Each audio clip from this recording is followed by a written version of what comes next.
देखिए, name numerology की बात हम करें तो जो इसके इम्पैक्ट होते हैं, किसी का भी हम नाम रखते हैं तो उससे उसके बारे में पता चलता है।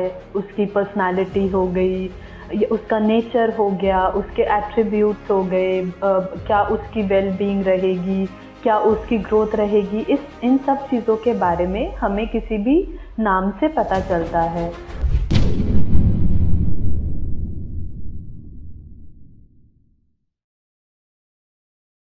हेलो दोस्तों, वेलकम टू टीवीटी पॉडकास्ट। आज हमारे साथ में एस्ट्रोलॉजर निकिता मित्तल हैं। आइए मिलते हैं उनसे। Hello Nikita ji. Thank you Tanvi ji. So thank you TVT podcast मुझे यहाँ बुलाने के लिए। एंड आज हम बहुत सारे टॉपिक्स पे बात करेंगे जो कि बहुत इंटरेस्टिंग होने वाला है, तो बने रहिए। नेम का इम्पोर्टेंस, ये कैसे हमारी लाइफ के ऊपर इम्पैक्ट डालता है?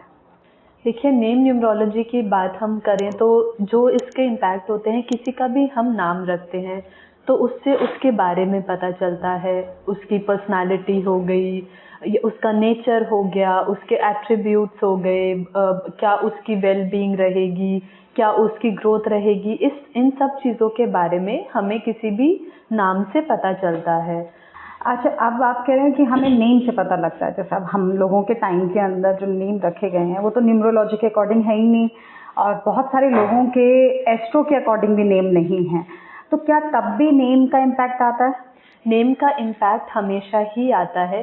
जैसे अगर मैं बात करूँ, कोई भी नाम ले लीजिए, फॉर एग्जांपल हम विशाल नाम ले लेते हैं, तो आप देखेंगे कि जो पर्सन है, उनकी जो पर्सनालिटी है या जो उनका नेचर है वो उनके नाम जैसा ही होगा। जैसे सोच बहुत बड़ी होना, विशाल का मतलब हो गया हर चीज़ को अपने साथ समेटना। या आप और कोई भी नाम जैसे ले सकते हैं, राज से हम बेसिकली राज जो है वो राजा का शॉर्ट नेम है। तो जो जिसका नाम राज है, उनका जो नेचर है या एट्रीब्यूट्स है वो वैसे ही होंगे। राजा की तरह उन्हें रहना पसंद होगा, किसी भी चीज़ में इजीली कॉम्प्रोमाइज़ नहीं करेंगे, सब उन्हें प्रॉपर चाहिए, बड़ा चाहिए, अपने मन के मालिक होते हैं। कोई अगर उन्हें कहे कि अभी ये काम करो, अभी मत करो, वो नहीं सुनेंगे। और उन्हें जैसे राजा को अपने आसपास प्रजा पसंद है, ऐसे ही उन्हें अपने आसपास जितने ज़्यादा लोग होते हैं उतनी ज़्यादा उन्हें खुशी मिलती है, उन्हें अच्छा लगता है। नेम तो हो गया करेक्शन न्यूमरोलॉजी से, बट बेस्ट क्या है, हम एस्ट्रो से कंसल्ट करके अपना नाम रखें या न्यूमरोलॉजी के अकॉर्डिंग हमारा नाम होना चाहिए? देखिए, आपका नाम ना दोनों से ही इंक्लूड होना चाहिए। तो हम क्या करते हैं, हम पहले एस्ट्रोलॉजी से आपका जो भी टाइम ऑफ बर्थ है, प्लेस ऑफ बर्थ है, उससे हम चेक करते हैं कि कौन सा लेटर आपके लिए अच्छा है। उसको फिर हम न्यूमरोलॉजी से लेके चलते हैं। सपोज अगर आपका वर्ड निकला रा, अब रा से बहुत सारे नाम बनेंगे, उसको फिर हम न्यूमरोलॉजी से चेक करेंगे कि आपकी पर्सनालिटी और आपकी डेस्टिनी से क्या आ रहा है। देखिए, अब हम ईयर नहीं बदल सकते। जैसे अगर किसी का बर्थ 2024 में हुआ है, मतलब हम डेट ऑफ बर्थ तो नहीं बदल सकते हैं, जो भी आपका जो मंथ डेट हुआ है, लेकिन उसका जो भी टोटल आ रहा है, टोटल से हमें देखना पड़ेगा। सपोज आपकी डेट ऑफ बर्थ का टोटल आ रहा है 6, तो हमें ये देखना पड़ेगा कि जो 6 नंबर है उसके क्या पॉजिटिव नंबर्स हैं, उसके अकॉर्डिंग आपका हम आर से नेम रखेंगे। तो ये आपका इम्पैक्ट आता है। तो इसलिए दोनों ही चीज़ें इंपॉर्टेंट है, एस्ट्रोलॉजी भी और न्यूमरोलॉजी भी, कोई भी नाम रखने के लिए। और जैसे अब हम सबके नाम तो रखे हुए हैं ऑलरेडी, हम अब उसमें नेम करेक्शन कराना चाहें तो वो कितना मतलब हमारे लिए फ़ायदा होगा? देखिए, नेम करेक्शन की मैं बात करूँ तो वो फ़ायदा होता ही है। अब जैसे इसमें मैं आपको एक एग्जांपल देती हूँ। आजकल बहुत आपने एक्टर एक्ट्रेसेस का देखा होगा, वो अपने नाम चेंज करते हैं। फॉर एग्जांपल ऋतिक रोशन हो गए, उन्होंने अपने नाम में एच लगाया हुआ है। आयुष्मान खुराना हो गए, उन्होंने अपने नाम के पीछे डबल एन लगाया है। राजकुमार राव हैं, उन्होंने डबल एम लगाया हुआ है। तो ये लोगों ने भी तभी लगाए और इसके बाद इन्हें अपने उसमें चेंजेस दिखे हैं लाइफ में। इनके पास मूवीज ज़्यादा आई, एडवर्टाइजमेंट ज़्यादा आए। तो अब जैसे कुछ लोग कहते हैं हम नहीं मानते इन चीज़ों को, लेकिन जब हम इन लोगों की स्टडी करते हैं, इन लोगों के हम डीप स्टडी करते हैं, तो हमें ये रियलाइज़ होता है कि इन चीज़ों से बहुत इम्पैक्ट आता है आपके लाइफ में। देखिए, कुछ लोग होते हैं जो कहते हैं कि हस्बैंड वाइफ का नाम मिला के हम बच्चे का नाम रख रहे हैं। आपने तो वो बेबी का नाम रख दिया, लेकिन मे बी वो नाम उसके लिए बिल्कुल ही एनमिकल हो। उसकी जो पर्सनालिटी है उससे अगर वो मैच ही नहीं कर रहा, अब अगर उसका नेचर मून की क्वालिटी का है, आपने उसका नाम सन की क्वालिटी का रख दिया तो बिल्कुल ही ऑपोजिट हो गया। तो वो उस बेबी को ही इम्पैक्ट करेगा जब वो आगे जैसे जैसे बड़ा होगा। और इसमें एक ये भी चीज़ होती है कि जब जैसे जैसे आप जॉब करने लगते हैं, जैसे जैसे आपकी स्टडीज़ कंप्लीट होती है, आपका एक अर्निंग फेज़ आता है, वैसे वैसे आपके ये जो नंबर्स हैं वो आपको ज़्यादा इम्पैक्ट करने शुरू होते हैं, आपको दिखने शुरू होते हैं। इसलिए हम ये भी कहते हैं कि जो आपका नाम है, जो आपका डेस्टिनी नंबर है, उसके अकॉर्डिंग आपको सारी लाइफ में आगे चीज़ें करनी चाहिए। घर में हम अपनी नेगेटिव एनर्जी को ख़त्म करके पॉजिटिव एनर्जी को कैसे बढ़ाएं? देखिए, उसके लिए पहले आपको ये समझना पड़ेगा कि घर में नेगेटिव एनर्जीज किस तरह की होती हैं, या कुछ लोग ऐसे होते हैं उन्हें पता ही नहीं होता कि उनके घर में नेगेटिव हाँ, एनर्जी ये हम है। सुनते हैं नेगेटिव एंड पॉजिटिव, लेकिन हाँ, अब हमें तो जैसे नहीं पता नहीं लगता। पता लगता। तो पहले मैं आपको बताती हूँ कि कैसे कैसे आप पता लगा सकते हैं कि आपके घर में नेगेटिव एनर्जी हो सकती है। सबसे पहले तो है, जैसे जब भी आप घर आ रहे हैं तो आप, अगर आपको लग रहा है कि घर में एंट्री करते ही आपका मूड बिल्कुल ख़राब हो गया है, आप बहुत ही अच्छे मूड से आए लेकिन घर पे एंट्री करते ही आपको एक नेगेटिव सा फील हो रहा है, आपको लग रहा है कि मैं ना जाऊं घर के अंदर, तो वो एक साइन है कि नेगेटिविटी है घर में। घर में छोटी छोटी बातों पे सिर्फ कलेश हो रहे हैं। माना ऐसी कहावत है कि जहाँ दो बर्तन है वो खटकते ही हैं लेकिन कभी तो शांत रहते हैं। लेकिन अगर आपको लग रहा है कि हर छोटी बड़ी बात पे हर रोज आपके घर में लड़ाई झगड़े हो रहे हैं, कलेश हो रहे हैं, चीज़ों का टूटना, स्पेशली मिरर्स, आराम से आपके दीवार पे कोई मिरर टंगा हुआ है वो एकदम से गिर जाए और वो टूट जाए। कोई भी ऐसा पर्सन है जो ठीक ही नहीं हो रहा, कभी उसे इवन कफ कोल्ड है ख़त्म हुआ, फीवर हो गया ख़त्म हुआ, जॉन्डिस हो गया, या वो ठीक हो रहा है कोई और बीमार पड़ रहा है, तो आपके घर में डिजीज़ ही डिजीज़ चल रही हैं, आपके घर में मेडिसिन का इनफ्लो हद से ज़्यादा है। तो ये सारी चीज़ें भी हैं कि आपके घर में नेगेटिविटी है। कुछ लोगों के घर में आजकल हम ये भी स्टडीज़ में पता चला है कि अगर आपके घर में जो मेड्स हैं, अगर वो नहीं टिक रही हैं, दे आर फ्रीक्वेंटली गोइंग 1-2 महीने 3 महीने बाद, तो भी वो आपके घर में नेगेटिविटी है। इस वजह से वो बंदा आपके घर पे नहीं टिक रहा है। कोई गेस्ट है, गेस्ट आ रहे हैं, आए वो 1 महीने के लिए हैं, या आपके पेरेंट्स ही हैं, आए वो 1 मंथ के स्टे के लिए थे बट वो 2-3 दिन में जा रहे हैं, तो उन्हें कहीं ना कहीं वो नेगेटिविटी फील हो रही है। अब मैं बात करते हैं कि हम इसको कैसे ठीक कर सकते हैं। देखिए, कुछ बेसिक चीज़ें हैं। सबसे पहले तो आपको अपने घर का ऑरा क्लीन करना होगा। आप एक एग्जांपल लेते हैं कि अगर हम कहीं भी जा रहे हैं, अगर वहाँ पे खुशबू अच्छी है तो हमें बहुत अच्छा फील होता है, हमारे चेहरे पे एक अलग सी स्माइल आ जाती है, हमें लगता है हाँ यहाँ पे आके अच्छा लगा। जैसे अगर हम पार्क की बात करें, वहाँ पे हमें फूलों की खुशबू आती है, हमें अच्छा लगता है। हम किसी परफ्यूम की शॉप पे जाएं, वहाँ हमें अच्छा लगता है क्योंकि खुशबू है। तो आपको अपने घर का ऑरा पूरा एरोमेटिक करना होगा, एंड घर के अंदर ही नहीं, एंट्रेंस भी, क्योंकि आपकी एंट्रेंस ही आपके घर के अंदर की सारी चीज़ें बताएगी। तो आपको वहाँ पे ऑरा आपको अच्छा रखना है। क्लीनिंग पे बहुत ध्यान देना है। ऐसा नहीं है कि ये स्टोर रूम है, ये तो सिर्फ दिवाली पे साफ होगा या 6 महीने में एक बार साफ होगा, नहीं। वहाँ पे जितनी मिट्टी इकट्ठी होगी दैट मीन्स उतनी आप नेगेटिविटी इकट्ठा कर रहे हैं। तो आपको वो प्रॉपर क्लीनिंग का ध्यान देना होगा, एरोमास का ध्यान देना होगा। कोई भी अगर टूटी फूटी चीज़ें हैं आप उन्हें हटा दीजिए, मत सोचिए कि दे देंगे, उसे निकालिए। चाहे वो टूटी घड़ी हो, कोई फर्नीचर हो, कोई इलेक्ट्रॉनिक आइटम हो। और जैसे कुछ लोग होता है जो अपने बेड के नीचे, बेड के अंदर जो आपके बॉक्स बेड्स होते हैं उसमें इलेक्ट्रॉनिक आइटम्स रखते हैं। हमें रियलाइज़ नहीं होता बट वो बहुत ज़्यादा नेगेटिव एनर्जी प्ले करता है माइंड में। रीज़न उसका ये है कि हम उसी बेड पे आप सो रहे हैं, तो जो भी नीचे से इलेक्ट्रॉनिक, चाहे वो वर्क नहीं कर रहा लेकिन उसमें एनर्जी है, वो आपके माइंड पे आ रही है, माइंड से वो आपके बॉडी में आ रही है और वो आपको पूरा इफ़ेक्ट करेगी।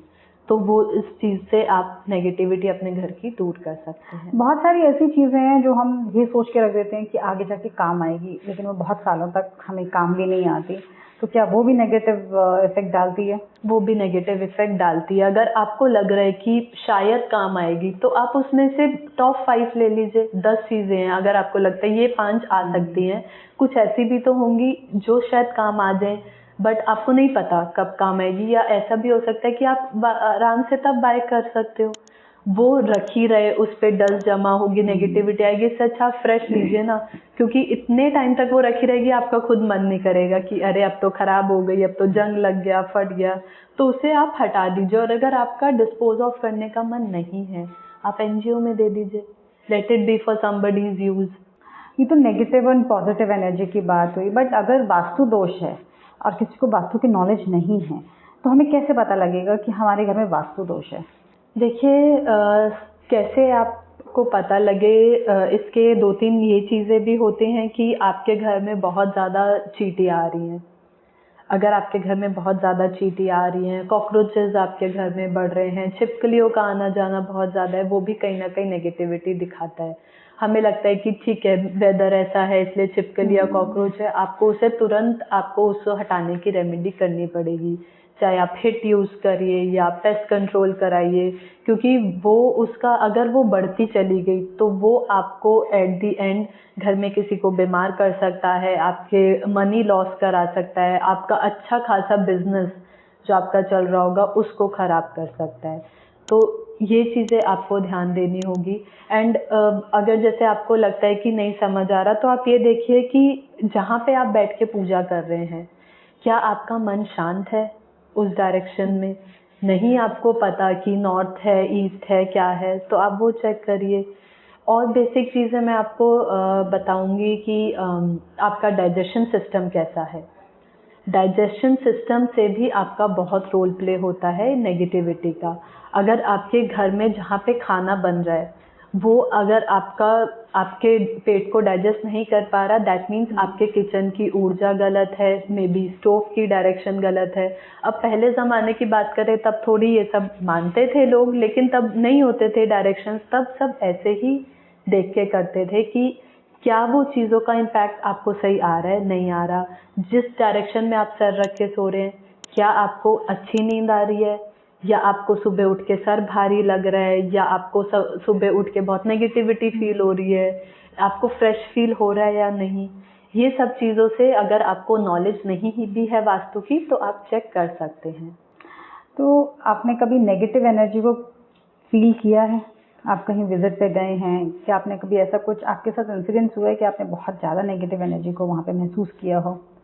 मेरे साथ ऐसे 2-3 बार इंसिडेंसेस हुए हैं जब नेगेटिव एनर्जी बहुत ज़्यादा फील करी है। एक बार मुझे किसी के घर जाना था एंड मैं बहुत अच्छे से गई, लेकिन जब मैं जैसे ही घुसी, धीरे धीरे मैंने रियलाइज़ किया मेरे सर पे हेडेक होने लग गया। एंड मैं मतलब बहुत ही, हम लोग किसी इवेंट के लिए वहाँ गए थे, बट धीरे धीरे आई रियलाइज़ कि मैं वहाँ बैठ ही नहीं पा रही ज़्यादा देर। फिर मैंने उस घर में वॉक करा, चक्कर लगाया, तो मुझे उसमें काफ़ी सारी चीज़ें दिखी जो वास्तु के हिसाब से सही नहीं थी। और कहीं कहीं मुझे खड़े होके ऐसा लगा कि मुझे बहुत ज़्यादा इरिटेशन हो रही है, जैसे कोई मेरा हाथ आके पकड़ रहा है। सो वो मैंने 1-2 जगह देखा है। एक मैं और आपको बताऊंगी, जब हम लोग अपनी वास्तु की स्टडीज़ ही कर रहे थे, तो हम लोग एक मॉल में गए थे, दिल्ली में है वो मॉल, मैं नाम तो नहीं लूँगी। वहाँ पे हम लोगों ने नेगेटिव एनर्जी फील करी। हमने वो मॉल क्यों चूज़ करा, हमने ये स्टडी करना था कि ऐसा क्या है कि इतने साल हो गए, वो मॉल 15 साल से है, कि वो मॉल ज़्यादा क्यों नहीं चल रहा। तो हमें वास्तु जब हम पढ़ाई कर रहे थे, हमें लगा शायद कोई वहाँ नेगेटिव एनर्जी ऐसी है जो वहाँ पे आपको नहीं काम करने दे रही। And when we went there, तो हमें वो रियलाइज़ हुआ कि हमारे पीछे कोई है, हमारे आगे कोई है। एक वहाँ पे स्टेयरकेस के नीचे एक एरिया था जहाँ पे हमें बहुत ज़्यादा ऐसे फील हुआ कि अब हम यहाँ नहीं खड़े हो सकते, इतनी ज़्यादा नेगेटिव एनर्जी थी वहाँ पे। क्या ऐसा पॉसिबल है कि आपका वास्तु दोष पैरानॉर्मल एक्टिविटीज़ को अट्रैक्ट कर सकता है? बिल्कुल। अगर आपके घर में बहुत ज़्यादा वास्तु दोष है, अगर आपने बिल्कुल ही ऑपोजिट घर में सारी चीज़ें बनाई हुई हैं, तो ऐसे ज़रूर अट्रैक्ट हो सकता है। देखिए, इसमें एक ये भी चीज़ है कि हम जब कोई भी प्रॉपर्टी लेने जाते हैं, हम आसपास की जगह तो देख लेते हैं, हम कभी भी प्रॉपर्टी का सॉइल चेक नहीं करते, हम कभी भी लैंड चेक नहीं करते। क्या पता पहले ज़माने में वहाँ पे कोई क्रिमेशन ग्राउंड हो, क्या पता उस लैंड में किसी की डेथ हुई हो, और अगर वहाँ पे ऐसा कुछ हुआ है, क्या पता किसी की डेड बॉडी गड़ी हुई है और वहाँ पे हमने बिल्डिंग बना दी, चाहे वास्तु दोष हो, मतलब चाहे प्रॉपर वास्तु के हिसाब से भी हमने बनाई हो, लेकिन वो एक्टिविटी आपको इफेक्ट करेगी ही करेगी। इसलिए हम हमेशा ये कहते हैं कि जब भी आप कोई भी लैंड भी खरीद रहे हो, आपको हमेशा वास्तु कंसल्टेंट से कनेक्ट करना चाहिए। हमारे पास इंस्ट्रूमेंट्स होते हैं, हम जिससे चेक करते हैं कि क्या वो प्रॉपर्टी भी आपके लेने के लिए सही है या नहीं। हम इतनी सारी बातें करते हैं, बैड स्पिरिट्स या भूत प्रेत आत्माएं, तो क्या अच्छी आत्माएं भी होती हैं? बिल्कुल, अच्छी आत्माएं भी होती हैं, और मैं आपको बताती हूँ कि कैसे पता चलता है उनके बारे में।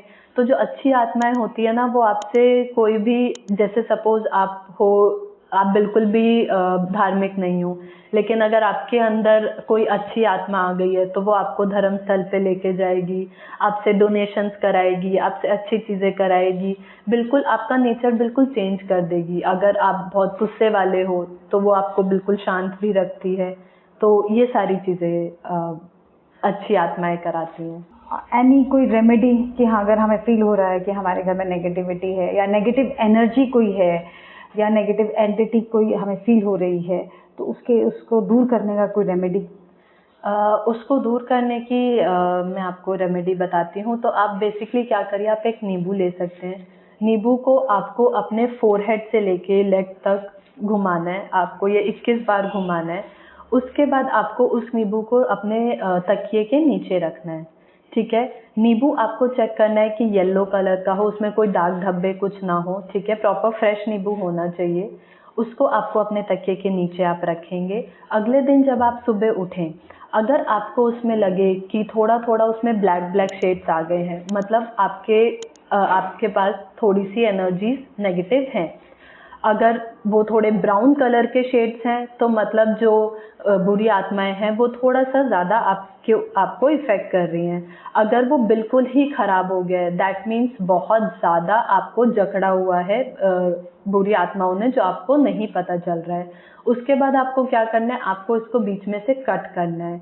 अगर इसमें से स्मेल भी बहुत ज़्यादा आ रही है, दैट मीन्स उसकी इंटेंसिटी बहुत ज़्यादा हाई है। अब आपको क्या करना है, आपको ये कम से कम 4-5 दिन तक डेली करना है, जिससे जो भी आपके अंदर नेगेटिव एनर्जी आई है वो आपकी उस नींबू के थ्रू बाहर चली जाए। तो ये आप एक रेमेडी कर सकते हैं। एक और रेमेडी कर सकते हैं, क्योंकि कुछ लोग कहते हैं कि गर्मी है तो नींबू तकिए के नीचे रख के खराब हो जाएगा। तो अगर आप एग यूज़ कर सकते हैं, तो एक आपको एग से रिलेटेड रेमेडी बताती हूँ। सेम आपको अपने सर से नीचे तक आपको उसे 21 बार घुमाना है। उसके बाद आपको एक कांच का ग्लास लेना है, उसमें पानी लेना है और आपको उस एग को तोड़ देना है। जो येलो पार्ट है वो नीचे रह जाएगा और वाइट पार्ट आपका ऊपर आएगा।